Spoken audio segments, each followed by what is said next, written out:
We have known about Haunted Chocolatier for a while now, and so I really think it's time to start getting excited about this game and everything that it is going to be and not going to be. And I was thinking a lot about this game while I was at PAX East recently, and no, ConcernedApe wasn't there, I wish, but I started to realize that we actually know a little bit more about this game than we even thought potentially. I was taking a look at the trailer again and some screenshots, and we're going to discuss everything that we know so far, including all of these topics that I'm going to put right up here on the screen.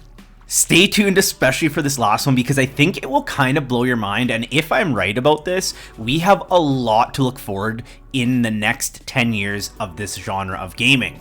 So let's hop in to the first topic, which is the timeline. We're going to go over really quick what we know so far. So ConcernedApe did indicate when he announced the game that it started development in 2020 and it was on a new engine, but he was able to reuse some code from Stardew Valley, which likely will help move the production along because there's some things that he will not have to redo, which I can definitely appreciate. Even though there is a trailer which we're watching footage from and hearing the amazing soundtrack right now, the game is far from finished. He indicated that he works kind of on a vertical system, so some of these things are very well fleshed out and it allows him to put together a trailer, but there are so many other components that need to be worked on, so the game is far from finished, so we can't get too excited about it yet. December 25th, 2021 was the most recent update, and he indicated that he was working on the core gameplay elements. This will likely take a long time because if it is anything like Stardew Valley, the core gameplay mechanics will definitely be robust. Think of how many things there were to do just with the farming aspect of Stardew Valley. And then you could craft kegs and preserve jars to really enhance that experience. With the mining, there was 4 different caves, all that had a little bit different loot and things that you could collect from them. So I just think that there will be no lack of content to play through, and it will stay really interesting because there's not just 3 things that you can make chocolates out of.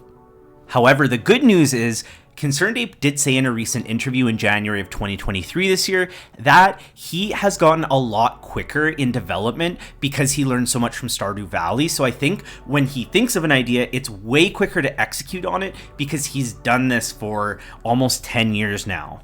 December 25th, 2021 was the last official update we've had on the game. So we're going to move on to the next topic. But one other thing I wanted to point out about this timeline is in August of 2022, ConcernedApe hit 777,000 subscribers, which is crazy good. But now, at the time of making this video, March of 2023, he has grown to 890,000. So I think the player base of Stardew Valley keeps growing and people are really excited for this game. So if it is well received, I could see it having many big updates just like Stardew Valley did. What we know about the gameplay so far. Okay, so we don't have a lot of information on this because ConcernedApe specifically said he likes working in secret so that things are a surprise. And then when the game comes out, it doesn't just feel like you've already played it because you've read everything that's going to be in the game in a developer blog. So I kind of actually like that. One thing that he did say for sure is that the game is similar to Stardew Valley in the sense that it is a town-based game where you interact with the villagers, and it has kind of that similar setting to Stardew Valley, but that's pretty much where the similarities end. The gameplay loop focuses on gathering ingredients, crafting chocolates, and then selling them in your shop. You can see here in different screenshots and parts of the trailer that your chocolate shop starts off very small, but slowly it upgrades in size and capacity to sell chocolates. That likely means that you have to have an upgrade system, maybe similar to Robin's carpentry shop, where you need certain supplies to grow your shop, or maybe just a certain amount of sales or money. So I think that will be an interesting mechanic where you can keep growing your shop over and over. There's also going to be a much bigger focus on combat. We've already seen quite a few videos depicting just how robust and different the combat system is from Stardew Valley, and we've already seen that there's at least one boss as this B1 that was posted on YouTube, and some indication later that there is in fact going to be way more bosses, which probably means some rare loot and ingredients for making the chocolate. While there is going to be some key differences to this game which will make it feel fresh, there's also going to be some key similarities too, but I'm going to touch on that after we talk about all the Easter eggs I think are in the screenshots and the trailer. Hopping right into the first one, we know that the mansion is going to play some sort of role of expanding and progressing the game. So instead of a community center like in Stardew Valley, you might unlock different parts of the mansion, which I think is a very cool spin on things. As you can see here, somebody actually asked this question and ConcernedApe tweeted and responded directly, so I think it's safe to say this is going to be in the game. Next up, we keep seeing this fire risk in the trailer and the screenshots, and so I think there's going to be some natural disaster type of things that can affect the game, which I'm really excited for. We saw it a little bit with the lightning, how it could kind of destroy things on your farm, so I hope this takes it to the next level, and you could possibly like wipe out a forest and not have access to certain loot and ingredients for an entire year, so I think that would be very cool. We also have a specific screenshot of a character in the bakery, and I don't think this is by accident. What I'm thinking, as we are a chocolatier and bakeries often use chocolate, that maybe there's some sort of business collab going on where you can unlock better items if you supply them the right chocolate to make baked goods. I just think there's going to be some sort of mechanic where the two shops interact or maybe even depend on each other. This next one I think is a very unpopular opinion because I've seen quite a few videos talk about how it's always going to be winter except for if you go in this portrait, but I actually think that's not right. I think ConcernedApe was likely just contrasting the winter look versus the summer look, so I think that painting is going to have access to a world or an area that's maybe always spring or summer, but I think there will be season changing, because I think that it just doesn't make sense to have winter only in a town sort of game, because for festivals and things like that, I just think if it's all winter, it's just not really gonna work, but I could be wrong. Also, if you notice in this screenshot here, we can see, of course, the bakery again, and then also a weapon shop, and this is what I'm thinking, that the town is going to be a lot bigger, even with the amount of NPCs you can see roaming around the town. Maybe not everyone you will have a name or a backstory, but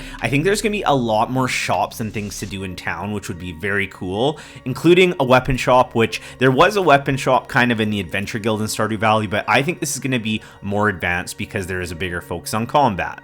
And lastly, as we can see from this little clip here, there is likely a marriage and children functions in the game, unless that is actually just a little gremlin roaming around your castle, but I think it is a child, and maybe we will finally get children that do more to actually help you in the castle or have a role outside of just existing and getting in the way.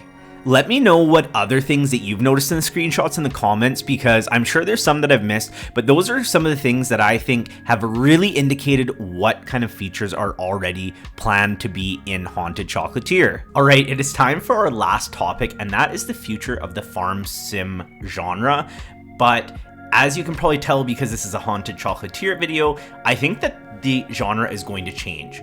So if we think about Stardew Valley, I mean, maybe you do play it because you just have this passion for farming, but truly I don't think that is what the magic of the game is. Sure, the farming aspect and designing your farm is very fun, and I love that myself, but I don't need that game to focus around farming to have a good time. Being part of the town, interacting with the characters, having so much to do, progressing through the seasons and the years, I think that is the true magic of these games. And if I'm correct, I think ConcernedApe is going to replicate that feeling, but with an entirely new game and gameplay and theme. I don't think I've ever played another game that satisfies the exact same feeling that I get from playing Stardew Valley. Even a game like Animal Crossing is so fun, but I do consider it to be kind of its own game, and I don't feel like if I could play Stardew Valley or Animal Crossing, I would get the same vibe.